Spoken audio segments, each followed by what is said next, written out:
শ্রীকৃষ্ণের জন্মের লীলা পৃথিবী যখন অধর্মের প্রাদুর্ভাবে ভক্ত ও সাধারণের জীবন দুর্বিষহ হয়ে ওঠে, তখন ধর্ম সংস্থাপনের জন্য কৃপা করে ভক্তের আকুল প্রার্থনায় সাড়া দিয়ে ঈশ্বর অবতার রূপ নিয়ে থাকেন।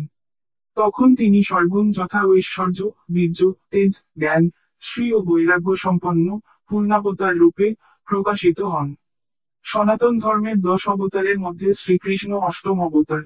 তার ঐশ্বর্য ও মাধুর্যময় কার্যাবলী বিবেচনায় ধর্মশাস্ত্রজ্ঞরা সিদ্ধান্ত গ্রহণ করেছিলেন শ্রীকৃষ্ণ স্বয়ং ভগবান। শ্রীকৃষ্ণ তার জন্ম নিয়ে নিজেই বলেছেন, তার জন্ম মৃত্যু সাধারণ মানুষের মতো নয়। মানুষ জন্মগ্রহণ করে এবং মারা যায়।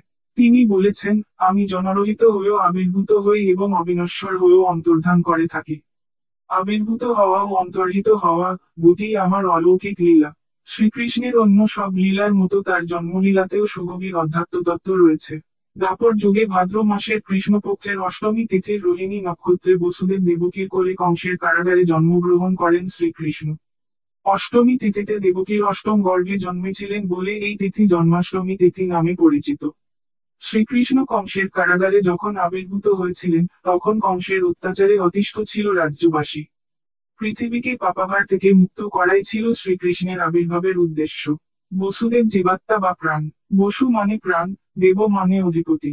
10 প্রাণের মধ্যে শ্রেষ্ঠতম হচ্ছে প্রাণ। তাই তাকে বলা হচ্ছে বসুদেব। দেবকী দৈব প্রকৃতি দৈবী শক্তি। প্রাণের সঙ্গে দৈবী শক্তির মিলন যদি সাধনায় ঘটে, তখন সাধকচিত্তে ভগবানের আবির্ভাব ঘটে। বসুদেব ও দেবকী শ্রেষ্ঠ সাধক ও সাধনার শক্তি। এ দুয়ের মিলনে ভগবানের জন্ম। শ্রীকৃষ্ণের জন্ম কংসের কারাগারে। কামনার কারাগার হলো কংসের কারাগার। হাজার কামনার খাঁচা এই দেহ। এই কংসের কারাগার মথুরায় অবস্থিত। মথ মানে মন্থন করা। কামক্রোধাদি রিপুসমূহ অবিরত এই দেহকে মন্থন করে চলেছে। অতএব এই দেহ মথুরা। এর অধিপতি কংস। সে কামনার অধিপতি। কংস ধনুর্যজ্ঞ করে। এই ধনু ইন্দ্রধনু, মানে ইন্দ্রিয় ধনু কামনা চরিতার্থতার কৌশল। এই ধনু ভঙ্গ করে রামচন্দ্র সীতাকে লাভ করেছিলেন। এই ধনুকে ভাঙতে হয়, কিন্তু কামী কংস এই ধনু রক্ষা করার জন্য যজ্ঞ করে। ইন্দ্রিয়ের সাহায্যে কামনা ভোগ করার কৌশল কামীজনেরা আয়ত্তে রাখতে চায়। ভগবানের আবির্ভাব হলে কামনার বিনাশ ঘটে।